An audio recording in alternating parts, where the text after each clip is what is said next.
کل حج کا مہینہ ہے۔ اکثر لوگوں کے دلوں میں سوال اٹھتا ہے، کیا گھر کے سرپرست کی طرف سے دی گئی قربانی سب گھر والوں کی طرف سے کافی ہے؟ اس کا جواب ہے کہ ہاں، کافی ہے۔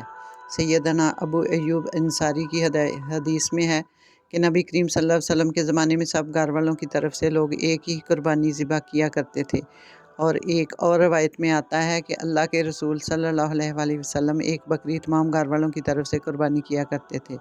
سید عطار بن یزار کہتے ہیں کہ سیدنا ابو ایوب انصاری نے دریافت کیا کہ نبی کریم صلی اللہ علیہ وسلم کے زمانے میں لوگ کس طرح قربانی کیا کرتے تھے، تو انہوں نے کہا کہ عہد رسالت میں لوگ اپنی طرف سے اور اپنے گھر والوں کی طرف سے ایک ہی قربانی کیا کرتے تھے۔